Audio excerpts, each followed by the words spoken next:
अभी अरविंद कुछ सोच ही रहा था कि अगले ही पल बीड़ी में जोरदार कस मारकर धुएं का गुब्बार उड़ाता हुआ गाते गाते मैं फिक्र को धुएं में उड़ाता चला गया। इतने में कपड़े पहनने लगा।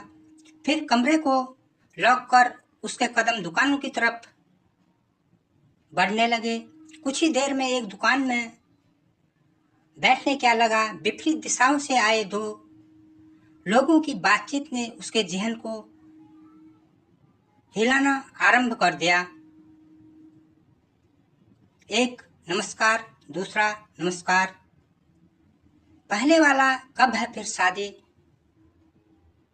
दूसरा बस यही इसी 10 को। अब तक मन ही मन उभर रहे विचारों पर काबू करता अरविंद तब वहां से चल देने की सोचकर अपनी जगह से उठकर आगे को कदम बढ़ाया तो उनमें से पहले बोलने वाला फिर बोल पड़ा, कहां से आ रही है बारात।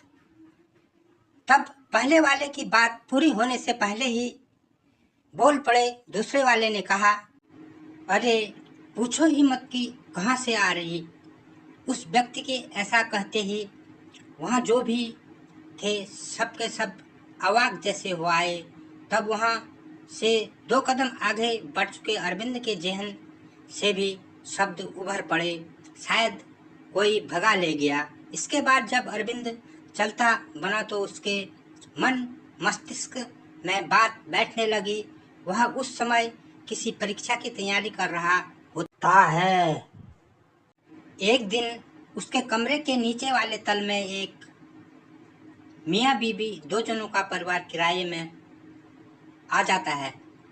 ऊपर नीचे आते जाते अच्छी जान पहचान, फिर उठने बैठने का सिलसिला। संयोगवश एक रात उन दोनों मियाँ बीवियों में लड़ाई होती है।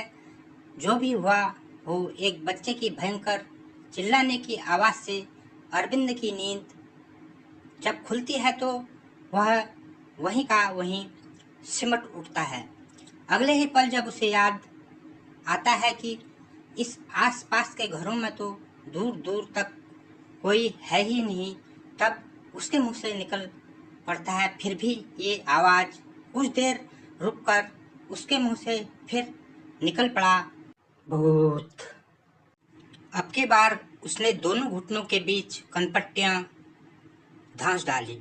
फिर जब नीचे से कराहने की आवाज़ उसके कानों में पड़ी, ज्यों ही उठने की सोचने लगा तो देखा कि उसके तो पाँव ही काम नहीं कर रहे हैं। अगले क्षण जब एक हाथ से दूसरे हाथ को पकड़ा तो उसे वो भी निर्जीव सा लगने लगा। इस बीच एम्बुलेंस की आवाज़ सुनकर फिर से उठने की कोशिश किया, लेकिन पाया कि उठ पाना संभव ही नहीं है। फिर से अपनी जगह पर जैसे का तैसा हो लिया। रात जैसे तैसे निकालकर जब सुबह भी नहीं उठ पाया था तो उसने अपने परिजनों से संपर्क किया। वो लोग आकर ले जाने की तैयारी करने लगे थे तो मकान मालिक ने उसे बताया कि कहाँ वो दोनों रात को लड़ भिड़े, पता नहीं क्या पेट से मरा हुआ बच्चा निकला बता रहे हैं। अब तक अरविंद